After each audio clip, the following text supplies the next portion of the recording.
You open your banking app. You already know roughly what you're going to see, but you look anyway.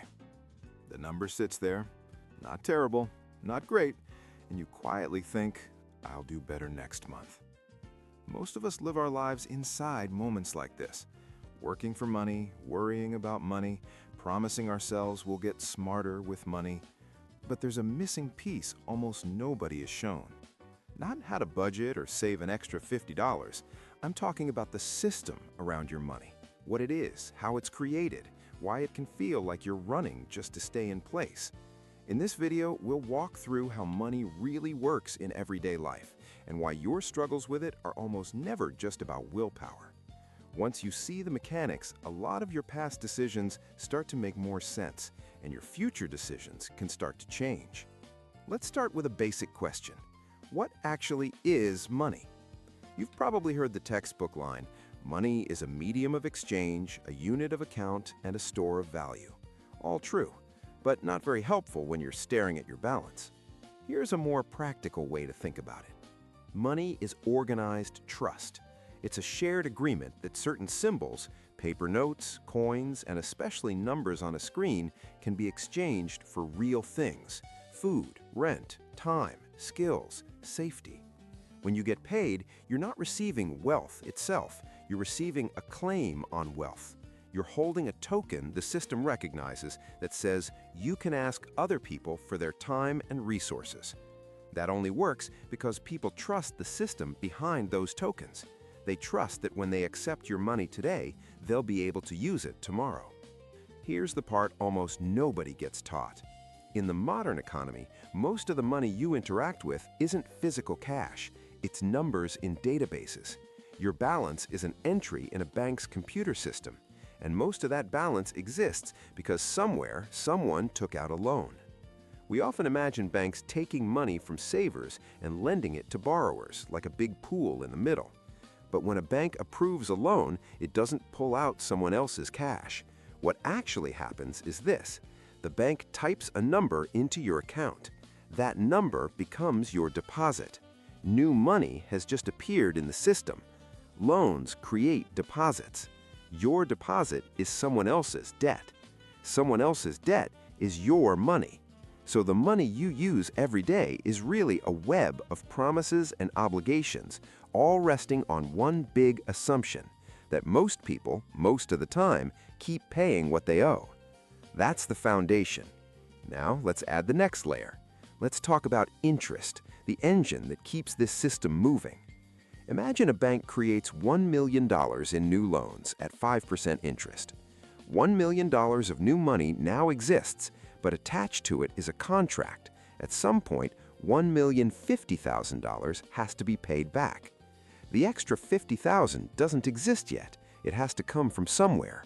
Where does it come from?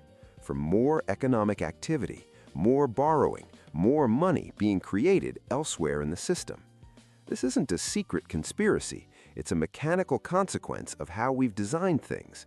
Money is created as debt. Debt comes with interest. Interest creates constant pressure for more somewhere in the system.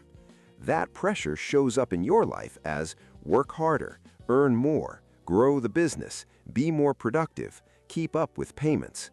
So when your financial life feels like a treadmill, you're moving fast but not getting ahead, you're feeling a local version of that global structure. To see why it feels so relentless, we need to look at how the system interacts with your own psychology.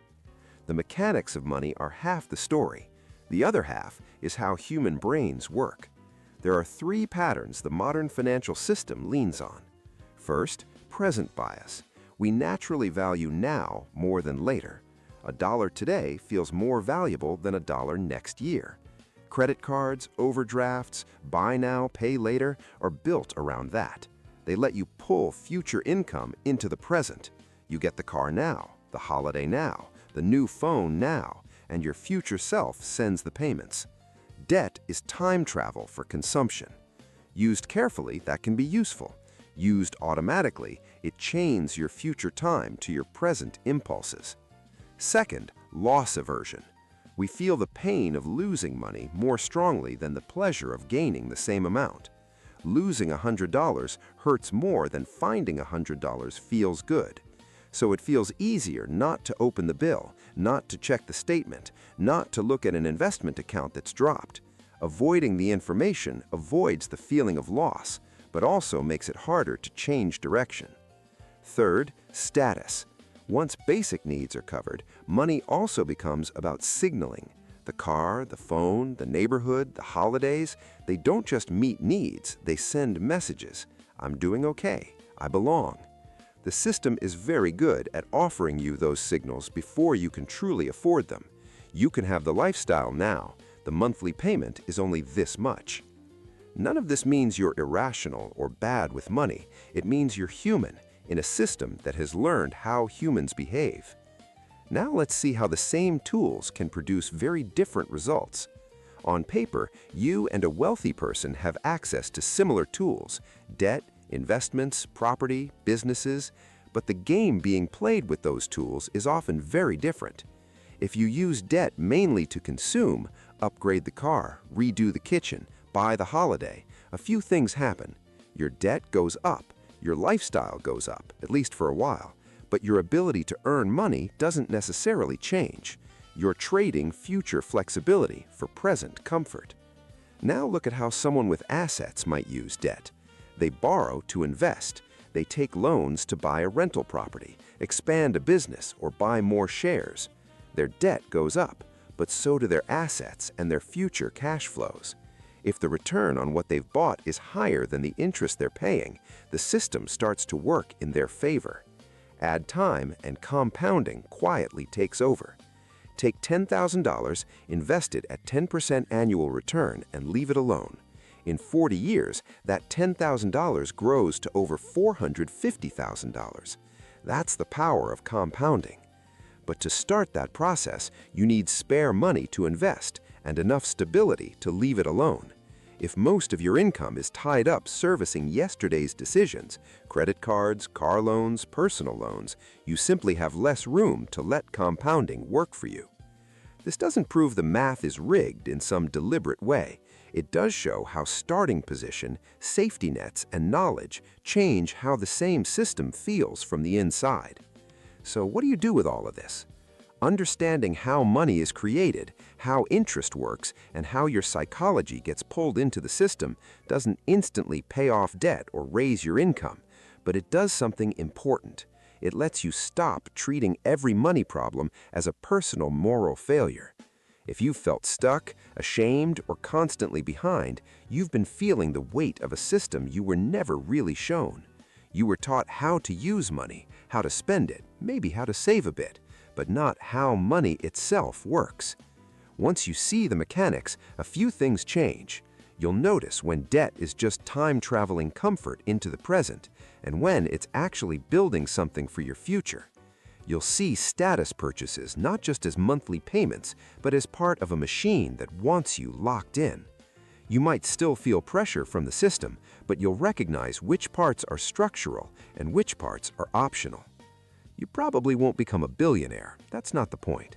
The point is a life where money is a tool you understand, instead of a force that constantly surprises you. Where your decisions are based on how the system actually works, not just on guilt, shame, or guesswork. That's what this channel is here for.